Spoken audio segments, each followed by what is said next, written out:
Well, g'day, welcome back to the shed, and by popular demand I'm going to have a go at this gigantic BRITON radio. It's quite an interesting set, and a lot of people in the comments of my last video said they'd like to see this one done. There were votes for the other ones too, and I will get to them as well. But yeah, let's kick off with this one. I'm quite interested in it myself. I'd like to see a bit more about it, although that dial cord scares me a bit. But anyway, let's have a look at it. We'll turn it around, get the back off it, and see what we're up against. So here's the back of it, and as usual it's held on by the motley collection of ill-fitting screws. I was wondering about the fit of this. It's got a screw straight through the cabinet manufacturer's plate here, and it's pretty scruffy looking.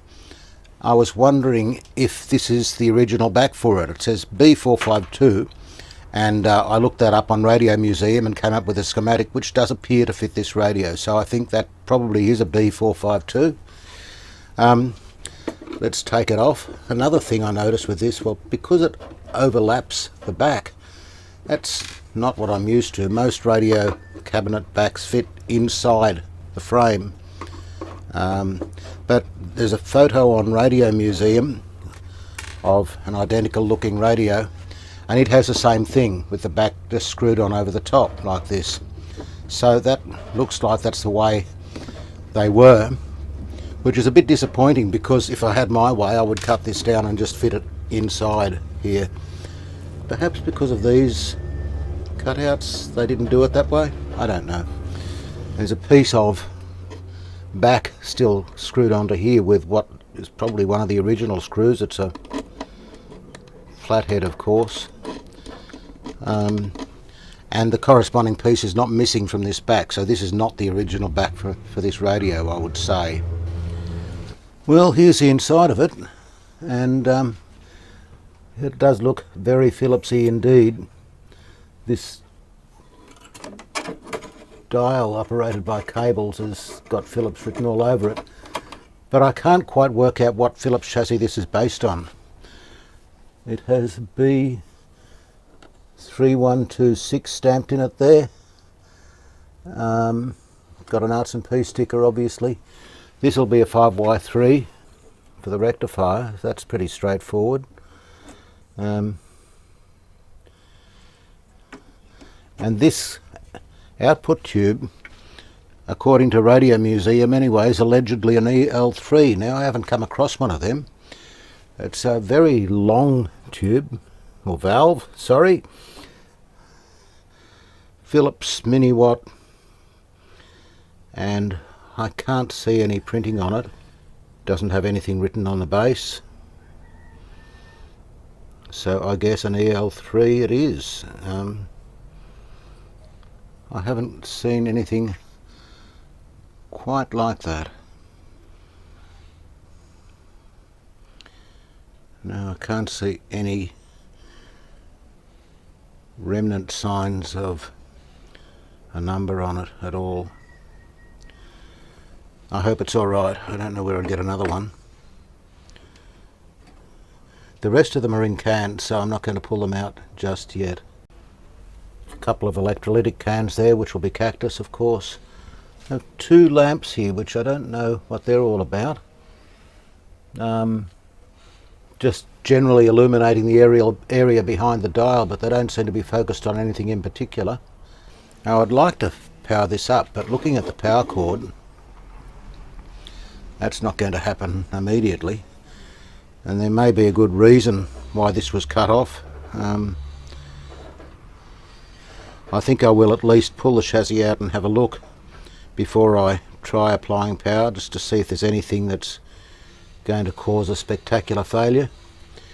It doesn't look too hard to get out of the cabinet, so let's just see what we need to do. I may have been a bit optimistic saying it doesn't look too hard to get out of the cabinet. This whole dial thing up here looks like it has to come out with it, and we've got these cable things. The speaker is screwed to the front wooden panel, and these sides are also screwed to it. I don't think the wooden panel comes out with it, so yeah, maybe a bit of a job. I guess we could start by taking the knobs off.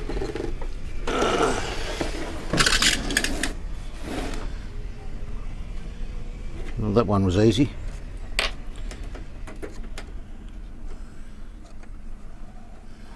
The tuning one, yep, they all have little grub screws in them.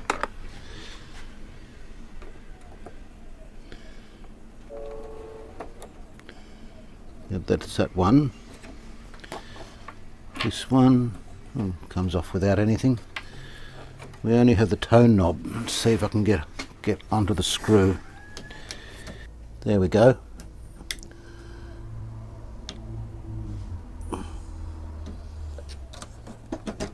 Okay. Take off its little escutcheon. That seems to be it for the front. Alright, let's see what we're up against for the rest of it. Looks like there's 4 screws here, here, here and here holding the dial mechanism and the magic eye tube in. So I'll probably take that out as one piece and then we'll work out what to do with it from there. The dial cord's obviously cactus, so I'll probably just disconnect it and remove it for the time being.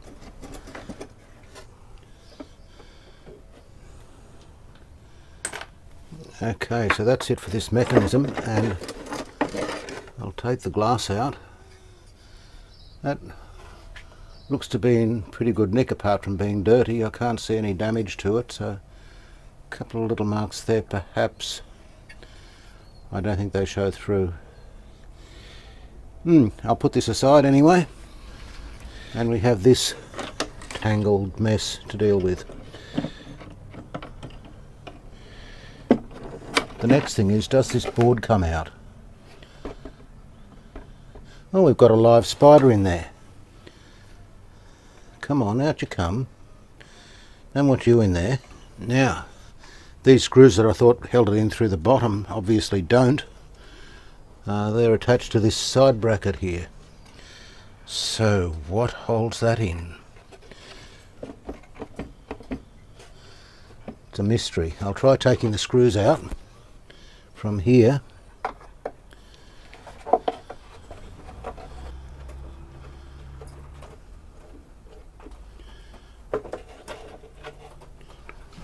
And I think I can just lift it out. There we go.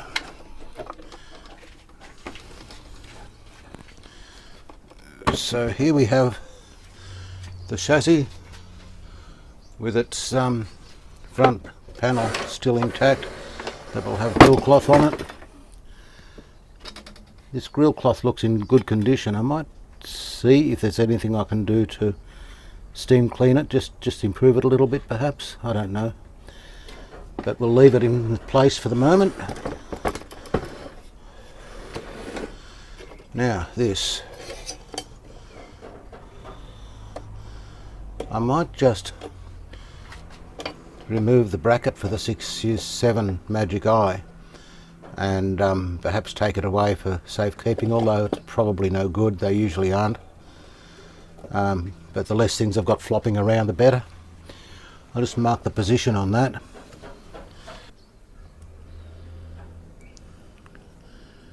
And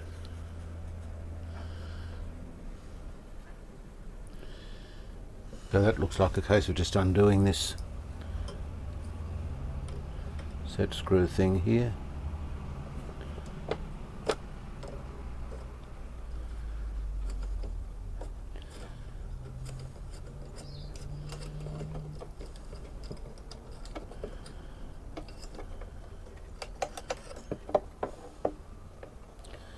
And I'll put it back in its hole, I think.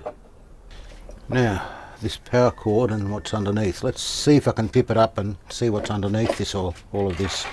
I guess front down is going to be the easiest way. Okay, I'll get this out of the way. So, got a few of these CHANT capacitors. I've come across them. They're your typical paper caps. They're probably no worse or better than any other paper caps. That is, not much good at all. They've got some crunchy rubber coated wiring almost everywhere. Some of it's better than others, but I think I'm probably going to have to replace a good deal of that. Not looking forward to that. Another CHANT, and we have these black caps, which I guess are paper inside, and they'll probably be no good as well. A little wire wound there. So here's the power cord going into the transformer, and the transformer doesn't look overly bad. I'll just check what the primary measures. So the primary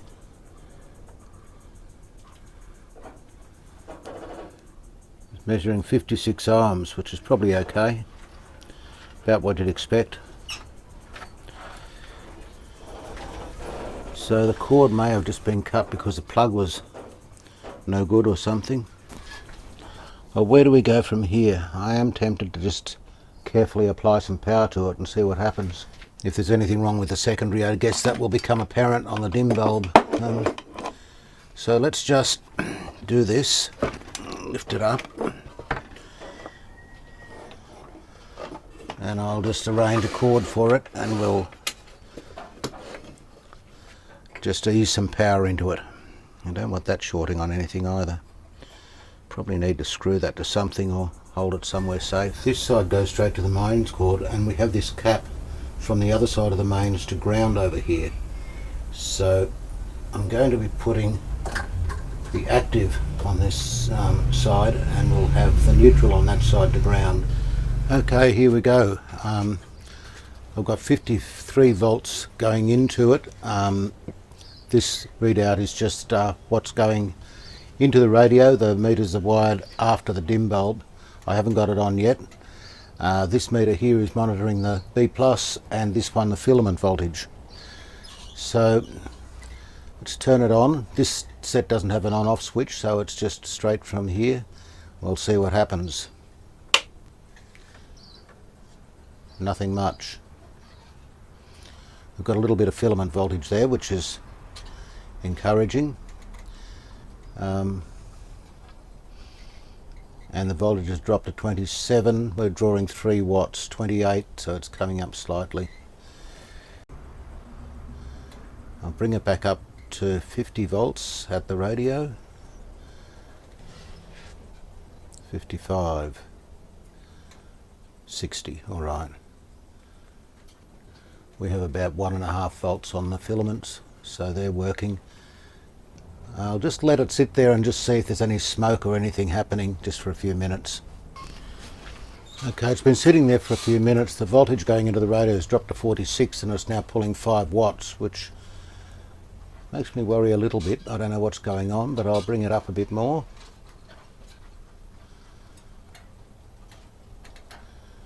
I don't think the 5Y3 will start to do much below 100 volts going into it. Okay, 97 volts, a little bit more. 100 volts.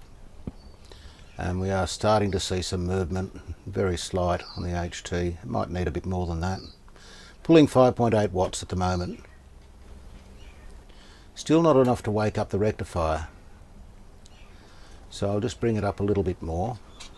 Okay, so I'm putting 150 volts into it now, pulling 11 watts. We have 2.8 volts on the filaments, 4 volts of HT, which is not going to do anything. I am seeing a filament in the output tube.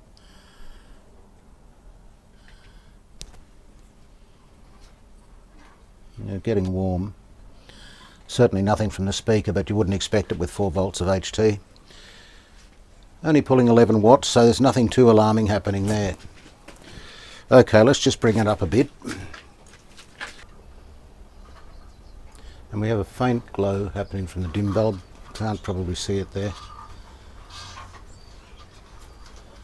201 volts. And we still only have 35 volts of HT, which worries me.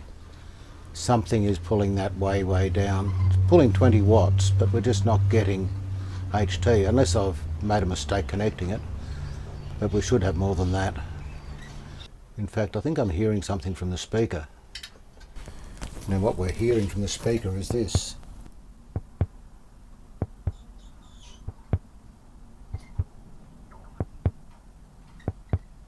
so I don't know what that's all about. It's making click click noises, but what else is going on I'm not too sure. I'll have to do a bit of poking around before we get anywhere, I think. Now, I had a look around underneath, and all these wires from the speaker and the field coil come out in a mess, and they're all much the same colour, faded. It's hard to tell what's what, so I'm back to trying to trace what goes where on this side, and then I can follow them through underneath. Now, these pair of wires go into the output transformer, and they have 834 ohms between them, so I'm thinking that might be the primary. There's a third wire goes into the output transformer, this one here behind. Fortunately, you can pull back these this tubing and find soldered joins in the wiring and measure from there. Now, this is 50k from each side of the primary, if these are the primary, and I have no idea what this is. So this is the schematic I've got, and I'm assuming it's the right one. It seems to be about right. But looking at the output transformer here, it doesn't have a centre tapped primary or anything like that. There are only two primary wires. The secondary, however, does have a centre tap to ground and a second wire coming down here. I'm thinking that third wire could be this. Now, it appears something is pulling the B plus down to ground, or pulling it down.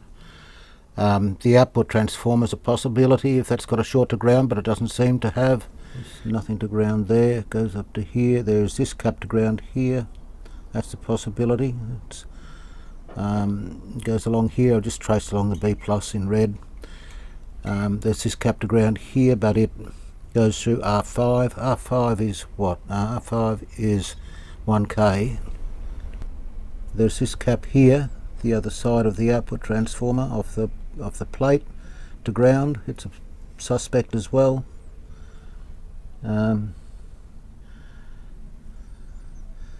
This will be tone shaping. It just goes up to, well, from the plate to ground, but it's got caps switched in and out, so that's what it'll be. What else? There's not a lot of other possibilities. These filter caps, of course, are also suspect. They could be causing us trouble, as could the field coil if it's got a short to ground, but it doesn't seem to. Alright, so I'm down to trying to sort out this tangle of wires around the speaker and see if I can trace them through. I guess the first thing I'll need to do is try to open this clamp, which looks pretty solid, and take these wires out of here, because I've tried, I can't really trace them through here. I need to get this open a little bit, so doing that.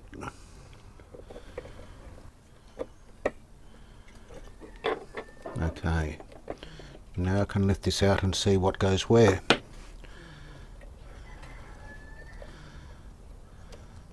That's a field coil. That's a field coil. Now I have labelled these two field coils, so I was right about those. Now these two, which I suspect are the output transformer primary, green and brown. They are 834 ohms between them. The brown one here is commoned up to the black wire from the field coil, so I guess that must be. Let me just have a look at the schematic again. Yes, that's right, they both go to the plus side, the black and brown, and they are joined together. Of course, they will be the B plus, so that would mean that the other one, the green one, should go to the plate of the output valve, so I can check that. So this output valve, according to the schematic, is an EL3NG, which is the equivalent of an EL33. And anyway, the bottom line is the plate is on pin 3. And here we have pin 1 to pin 3. Yes, that is connected to the plate. Okay, so I've labelled this one anode, this one B plus, and they're the primary. This third wire coming out of the output transformer is still a mystery. I can only assume it may be the centre tap of the secondary. Just having a look around here, Oh, looking down here behind the output transformer, there's this great big blob of tar. It looks like it's been hot, I guess. Some wires coming out there. Well, this one seems to go to ground. That'll be the ground side of the secondary, I suppose. Well, that might be the centre tap, which goes to, it does, this blue wire here. So we still don't know what the other wire is. And I can't see the other side of the secondary going to the speaker because of that blob of bitumen, but that doesn't look healthy to me. But the output transformer primary measures 834 ohms, so it's not shorted. And normally I'll be looking for the grid coupling cap for the output valve or the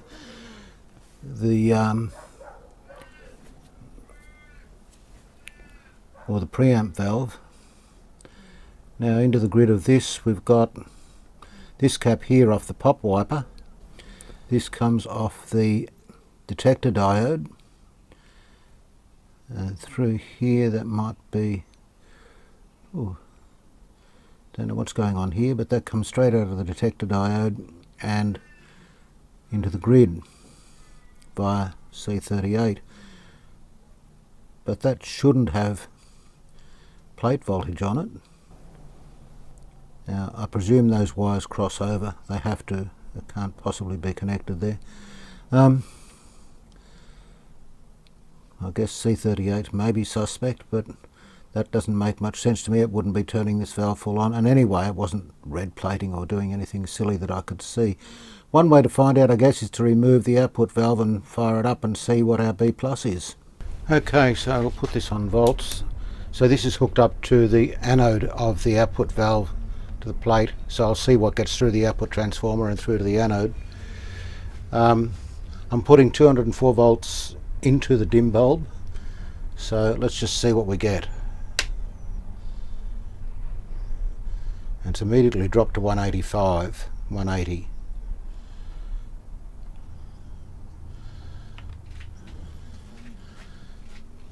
What are we getting there? 30 volts.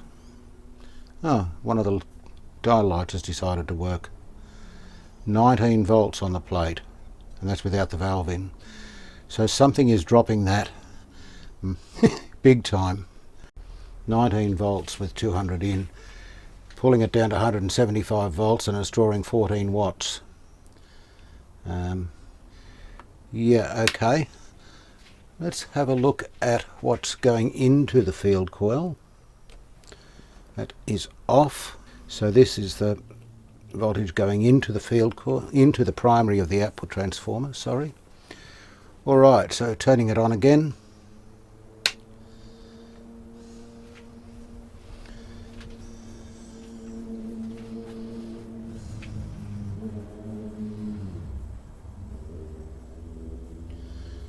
Still only 19 volts. It's 20. Okay. Not a lot before that, so I wonder if these filter caps, is that warm? No, is that warm? My first step, I guess, will be to replace these and see if that makes a difference. Right, well, I've got it propped up reasonably stably. Just with a couple of blocks of wood under it.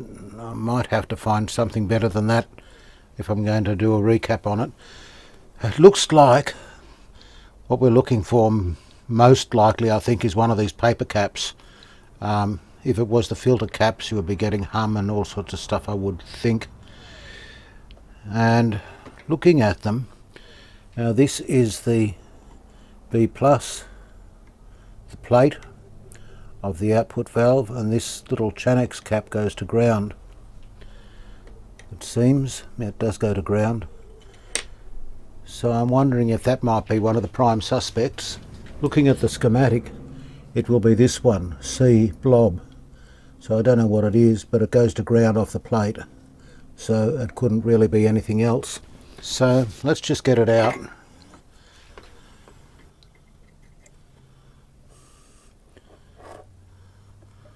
I'll cut that out, and it's just blob soldered into the wire. Okay, there it is. It is a, it says on that, it's been handwritten on, it says 0.01. Someone possibly measured it as 0.015 and hand wrote that on, I don't really know. I'll just see what it says, see what it measures. I'll grab my little Chinese box of wisdom here and we'll hook it up.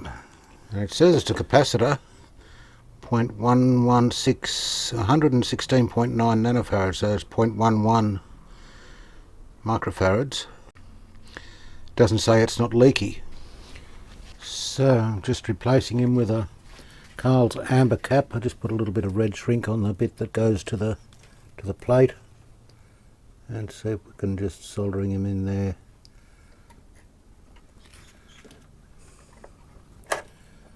It's attached but not very well. That's better. There's a stray bit of wire there. Looks as if the cap has been cut off and replaced, well, before, but with that CHANT thing, so not much of an improvement. Gee, that's got so many wires cut off it and whatever. I might just have to clean this terminal up a bit.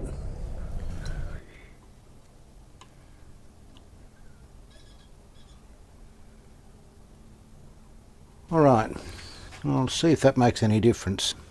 Of course it may not, there's any number of other possibilities, but we'll just see what we get. We've got a glow from the dim bulb, and V plus is coming up. Still settling at about 20 volts and going down. Going down is a bit scary, especially when it's that low. Well, I think I'm possibly getting a bit ahead of myself here. I should go back to basics and go from the start. So I'm looking at here pins 4 and 6 on the 5Y3 GT rectifier.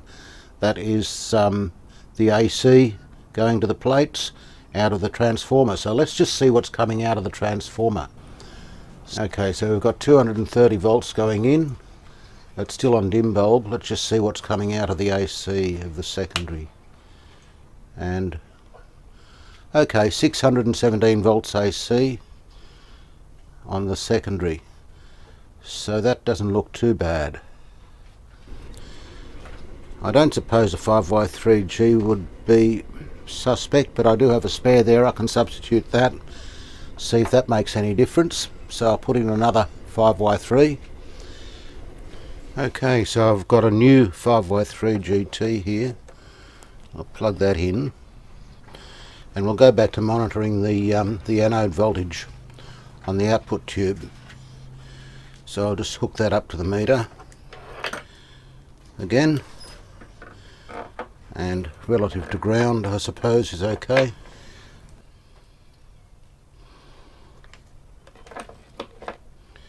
That should be all right there. I might just tape it down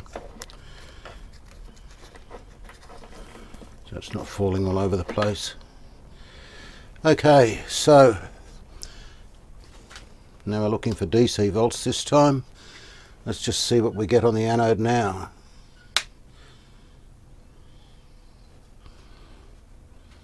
Whoa! 180 and it's coming up.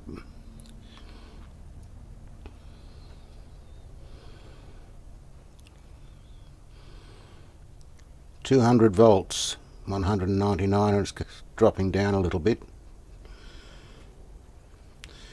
Well, that's a big improvement. Looks like it might have been the 5Y3 all along. Okay, so let's plug in the output valve and see if we hear anything. Here we go.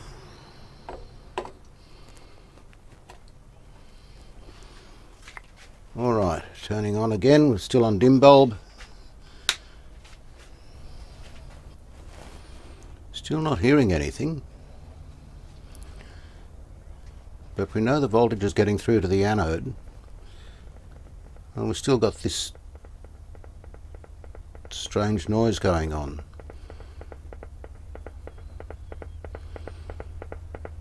And I don't know what that would be about.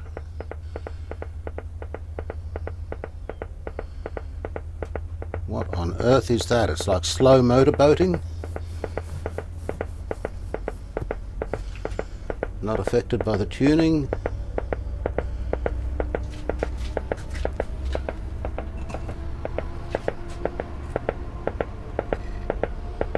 What is going on there? That is very strange. I thought I'd put an aerial on it and just see if there's anything like reception coming in amongst all the strange noises. Don't think it's very likely, but you never know.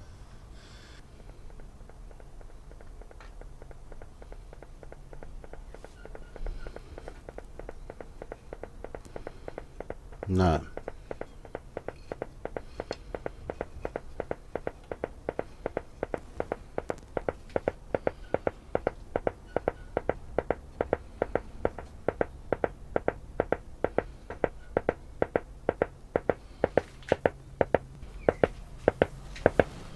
Where's the volume?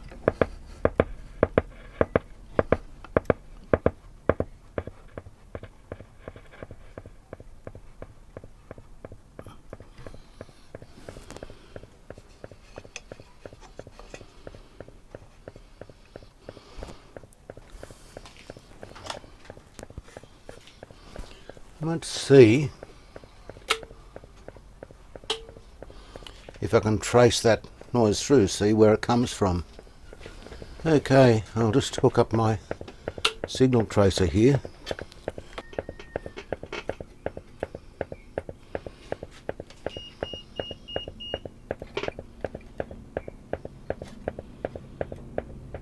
Nothing there.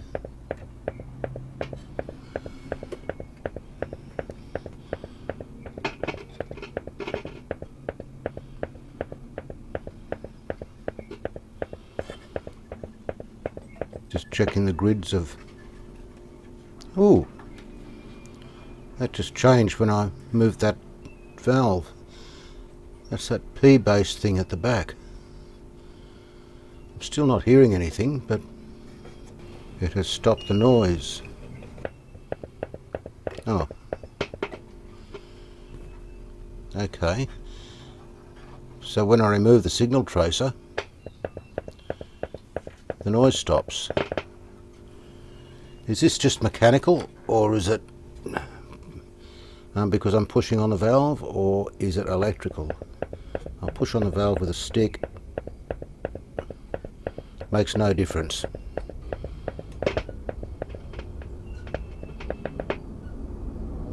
Let's see what happens if I just wiggle the broadcast shortwave switch.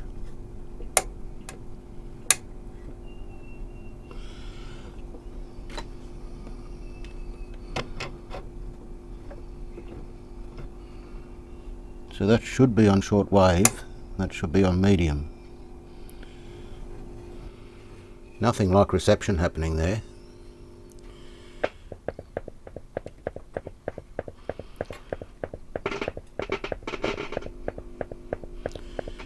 But I'm not seeing any heater in this valve here either. Is it warm?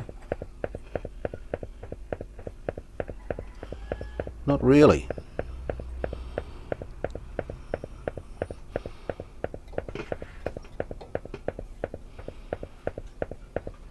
Nothing happening there.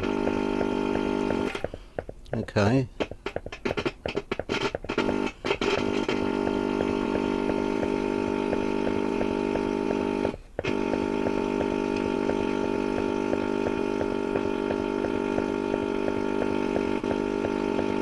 Nothing going on there.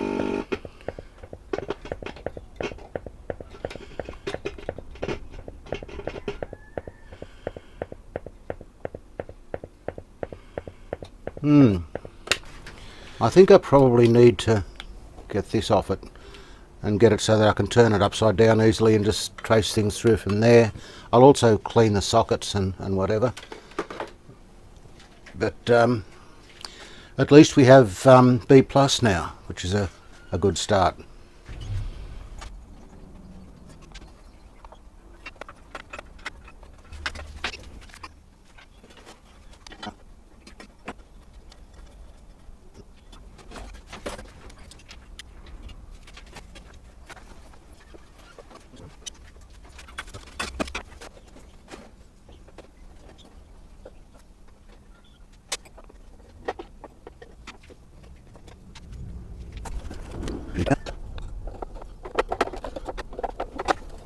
Okay, let's have a look at the speaker. Doesn't look too bad. It's missing its... Oh, it does scrape a bit. And it's missing its centre cover. Not surprising that it scrapes. The cone looks a little bit warped around here, but I don't think that's an issue. And we have a split just here, just down the edge. But that's certainly not beyond repair. I'll just clean that out and put another cover over here.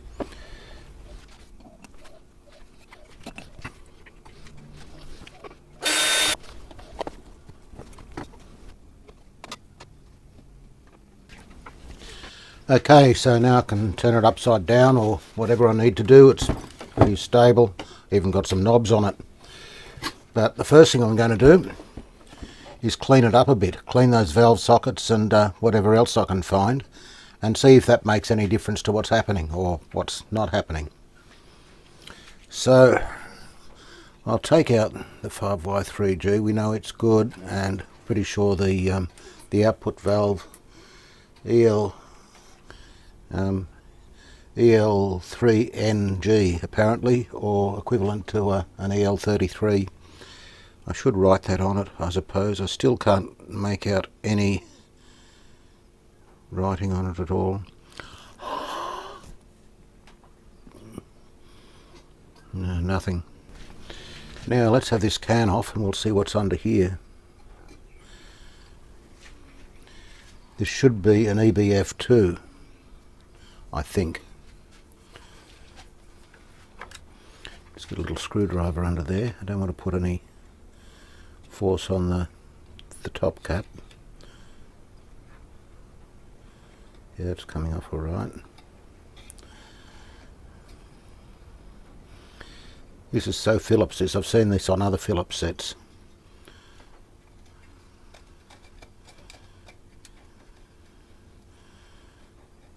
I think the valve's coming out with the can. Yeah.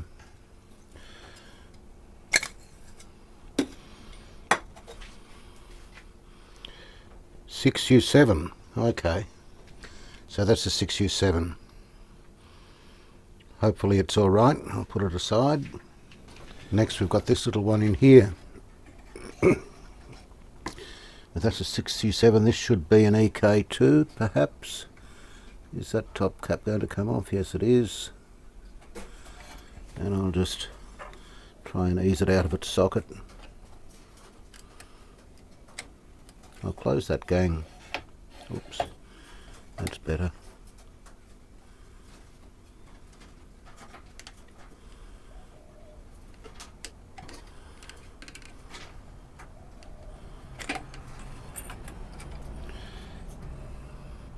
EK2G.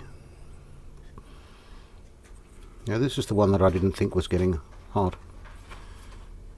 Oh, and the base is loose as well, which is interesting because that carries a shielding. Perhaps it's a shielding problem that's causing the noise, I don't really know. And the last one, this must be the EBF2. I'm really not very familiar with these, but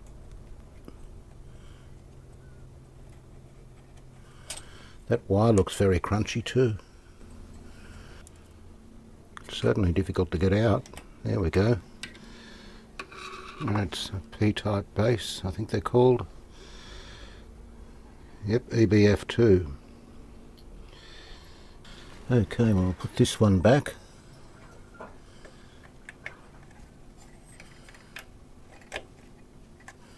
Is that how it goes? I think so. Nope. Yes.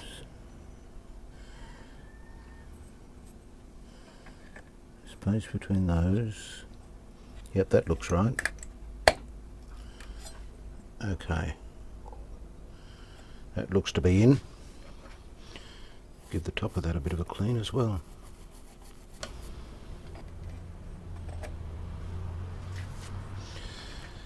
Okay, the other sockets.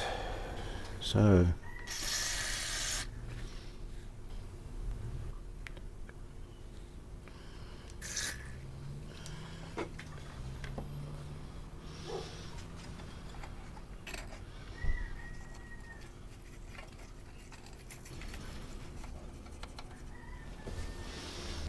And for what it's worth, I'll clean the output valve socket as well.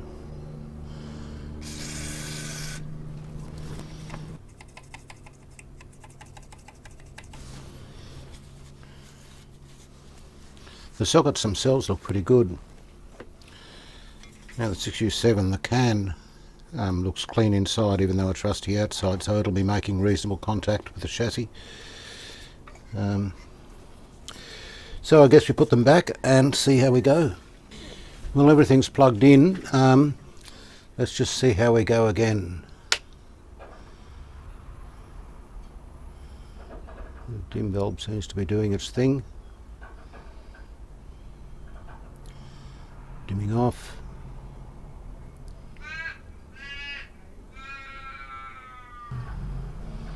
Drawing 18 watts, which doesn't look too scary. I might...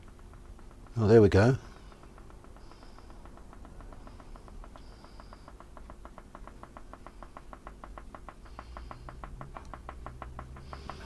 I wonder if that stops when I touch... yes. When I touch the top of... what's that? That's the EBF2. That almost sounds a bit like reception or something. It's not, but...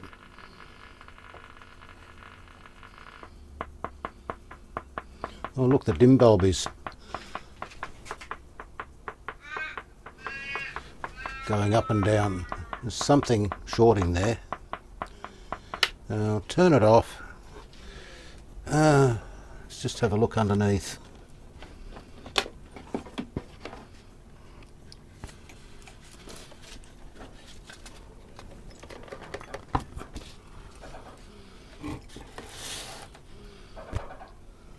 Something's been hot there.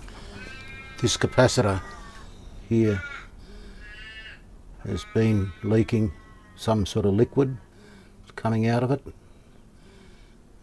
This one here also has a bit on it, but I think it's mainly this one. Now this goes to pin, oh, let me see, pin 8. 1, 2, 3, 4, 5, 6, 7, pin 8 of the 6U7. Let's have a look at that. Pin 8 is the cathode. Okay. And there's a resistor underneath it which looks like body end dot, so brown, green, can't tell what the dot is if it has one. Looking at the schematic though, that is on the 6U7, there's C9 which is a 0.01 and R2 I think, it's really hard to read the schematic, 150 ohms, 1.5, yeah that could be what it is to ground, and they do go to ground. I might just try changing them anyway before we go any further, because I don't think I want to keep running this thing with it with something shorting to ground like that. I don't see how shorting the cathode to ground would do that. There shouldn't be that much voltage on the cathode, that's for sure. This other one, what's this one? It goes to ground from pin 1, 2, 3, 4, pin 4. What valve is that?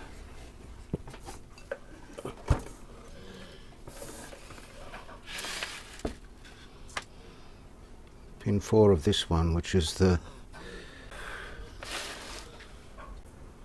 EK2. So pin 4 of an EK2 is also the cathode. That doesn't make a lot of sense to me. It looks like it's pulling the power down. So anyway, I'll change those two caps because they're leaking physically, and see if that makes any difference, but I don't really think that's our problem. Okay, so I've replaced the two that were obviously leaking liquid, and another one here which looked pretty physically dodgy as well. That doesn't prove anything, of course, but I'm just going to fire it up, and I'm going to leave it upside down to see if I can see what's happening. I may not be able to, but it does worry me that the dim bulb pulses with that clicking that I was hearing. So that suggests something on the B plus line, which I haven't been anywhere near here. So I suspect the fault has not gone away, but I've eliminated those anyway. So we'll just see what happens. Standing back a bit, it's on dim bulb. And the dim bulb's lighting up, steady. Starting to brighten up a little bit now.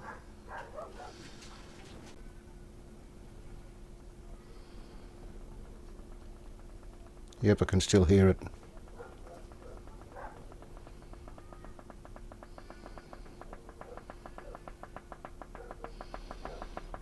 I can't see anything happening there.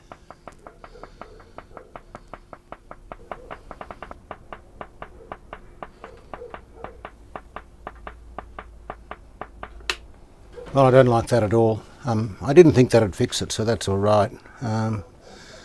And I can't see anything arcing here, so I suppose we start looking at the filter caps, the obvious place. What I'd like to do is put the analog meter on the B plus and just see if it's actually jumping up and down with those noises. I suspect it is.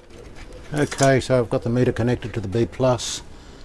We'll see how we go. That's getting close to 250.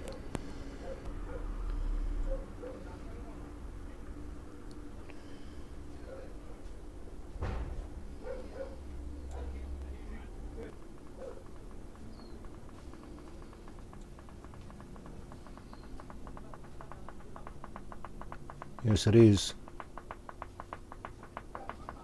And slowly going down.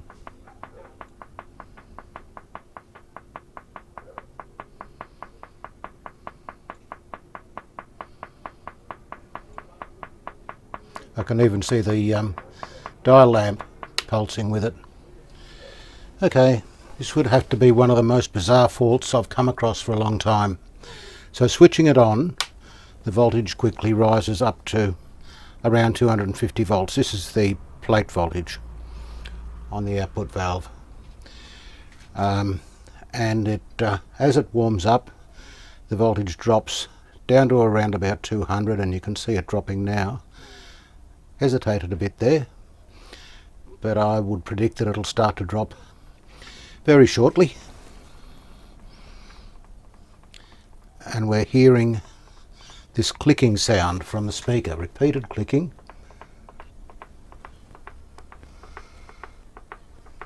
And you can see that the voltage is varying markedly with it. Also, the dim bulb is pulsing bright and dim as this happens. Now, if I touch the grid of the EBF tube, it stops. The voltage stabilises at a lower level and the dim bulb stays brighter. If I take my finger off it, the voltage goes up.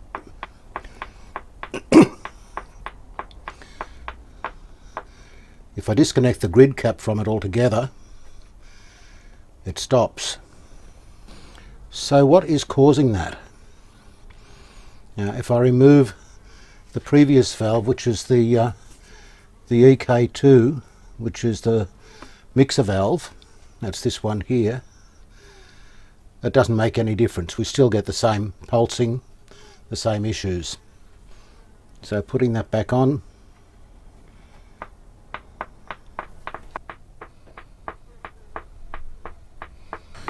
I thought perhaps it was some kind of screening issue, so I put an old valve can over it and attached that to ground, but no, that makes no difference at all. Still stops if I touch it. And we're getting something like reception sounds there.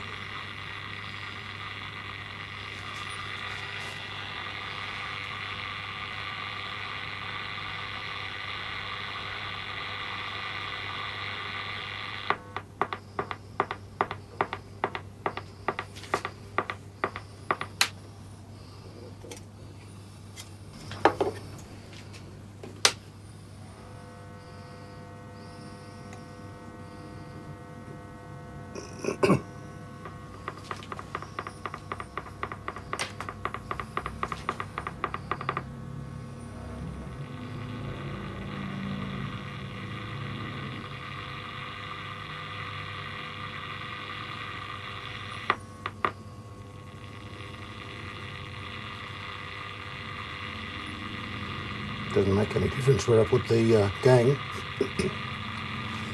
I'll just increase the voltage a little bit. The radio is currently seeing 161 volts. I'll just put that up a little bit more. 170 it's now seeing, by the dim bulb of course.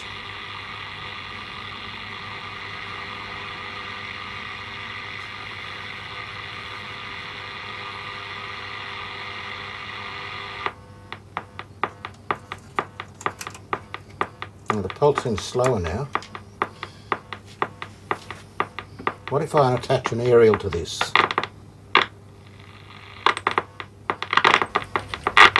Just hook this on with a clip lead, it might make it easier.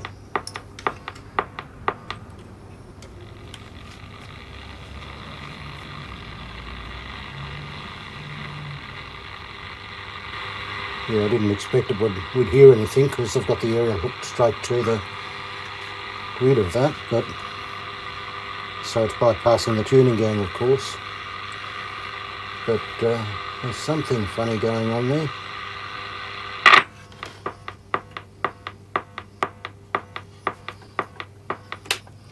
The mystery remains, I'm afraid.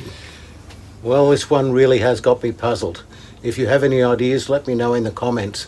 I'm going to leave this video here because it's going to take me a while to sort through this. I can, I suppose, start replacing things that will need replacement anyway and just see what changes come about after each thing I replace. I'll probably start with the filter caps and then go with all the caps associated with that IF can attached to that valve and work backwards from there. But yeah, this has got me beat at the moment. I'll win one way or another. I don't know if I need to start looking for another EBF2 as well. That's a possibility. I wish I could test it. Anyway, thanks for watching. We'll catch you next time. Hopefully I'll come up with a solution by then. Bye for now.